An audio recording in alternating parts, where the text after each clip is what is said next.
We tryna get paid. Making money, make it, dollar, We tryna get paid. making money, Make it save and invest, stacking up checks. Let's go. The Bulls were looking for a follow-through on yesterday's rebound, but instead, they got a day where all 11 sectors were down. Hello, everyone. My name's Lasali Nungu, and this is Wall Street for September 10th, 2020 in 10 minutes. Smash that like button. The market started out promising with last night's S&P futures rallying into the morning. From 6 a.m. till about 10 a.m. this morning as well, it appeared we would break this week's high of 3448 on the S&P 500 or the SPX.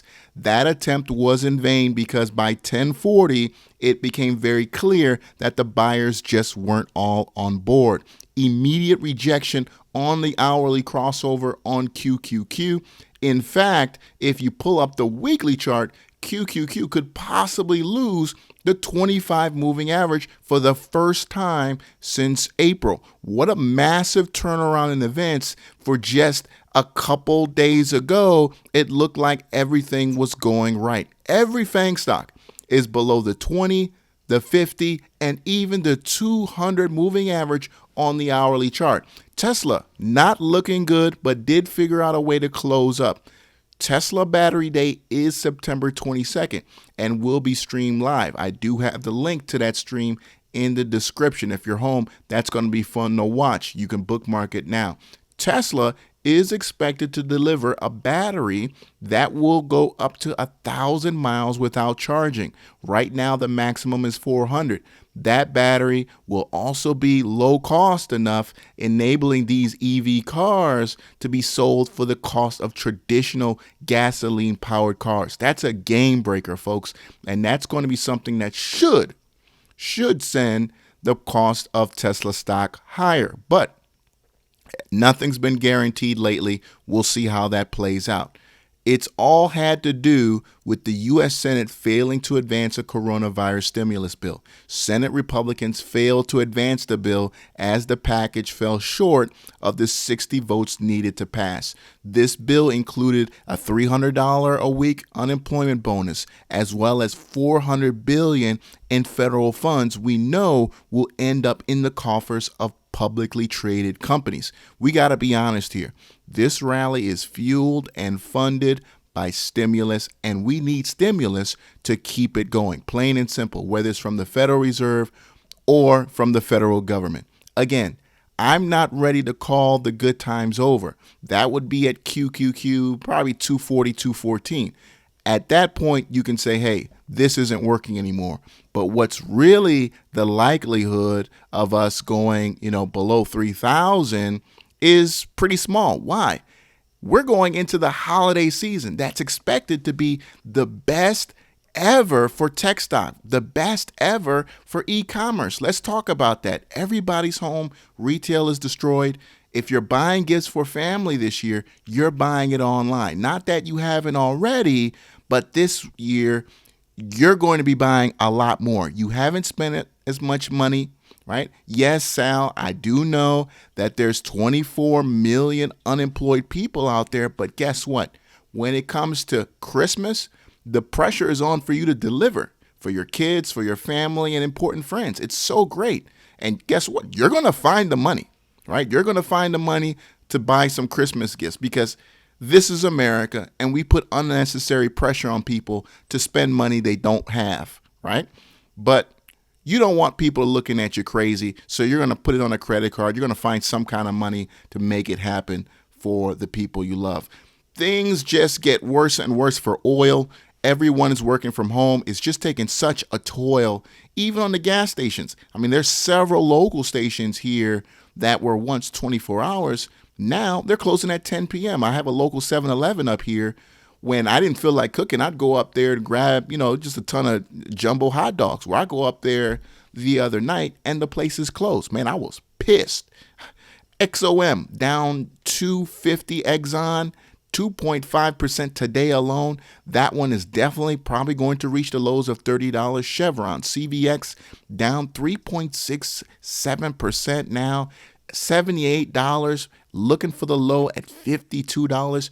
Diversified oil play right here. Halliburton, ticker HAL, down 5%. Diversified because Halliburton is everywhere through the chain of oil production. This is also a global oil play, so giving you that international exposure. If you remember the name, this was one of the companies that was pushed in the big time in the early 2000s with its connection to the Iraq War. If you remember correctly, a lot of people said that we got into that war because of Halliburton. Crazy stuff there. Play the sector using XLE. I've mentioned that a couple times, but I can't tell you enough how important and lucrative playing the downside to oil could be. You've already lost a lot of time there, money that you could have been making, but I still think there's a lot more downside to go. Nothing but puts to be bought here, as I've been saying for the last week. This sucker is going straight down. Pull up all the FANG stocks and any stock that's been rallying hard, and it should be sitting right now on top of the 50 moving average on the daily chart. Amazon is a perfect example. This is the closest it's gotten since, in fact, I think this is the closest it's gotten since April, being that close to the 50 moving average. If we lose the 50 on a stock like Apple, it could get, really, really ugly, including Amazon as well. Apple at 113.49, the next possible support is the 100 moving average, which is at 98.85. Great day for put buyers there. Pull up the 2-minute chart and see it for yourself. Huge day for Peloton. I brought that up yesterday. I mentioned several days ago that it was going to 100. Well, right after hours, right now, you can see Peloton sitting at $96. Why? They delivered insane earnings. Everybody and their mama bought a Peloton over the last 3 months. Listen to this, folks. 172% sales growth in one quarter. Let me say that again. 172% sales growth of a $4,500 exercise bike. Please do not listen to anybody who tells you Americans can only and cannot afford a $400 emergency. It's bullshit. All right? You got a lot of people out there who went out and bought a $4,500 exercise bike with a TV screen slapped on top of it. Stock closed at 87. If it holds, it's going to open up at 96. What should be a good morning run tomorrow, if we open up red, this is going to sell off as well. I'd look for puts there. Check the small time frames to see if that's going to work out for you. Zoom, nothing big there. Airline stocks, I didn't see anything exciting there. Gold did break through a 7-day resistance this morning. Good looking plays for gold. It did hit 1949. That was the 7-day resistance, and then breaking through that, hitting 1965 before closing a little lower. Let's see if gold can hang on to these 1940s. It's been a very rough week for gold, and I think some good times could be coming back to that. But hey, another sell-off in the market means another sell-off for gold as well. Remember, when the market sells off, everything sells off, including gold, because nobody knows how hard the selling is going to get from where we are right now. Same storyline applies to silver as well. Broke through that 7-day resistance before falling back a little bit. Both of the shiny metals are going to be interesting to watch into the close and the end of the week. I mentioned the food delivery or food offering stocks yesterday, and guess what? Both were up, McDonald's as well as pizza. Good day for both. Square, PayPal, both down really hard today as well on the sell-off. Housing, LOW, Lowe's, HD, Home Depot, no gains there.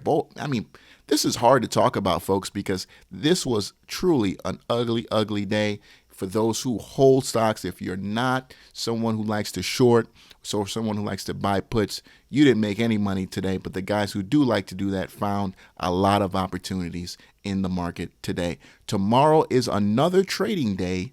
Trade well.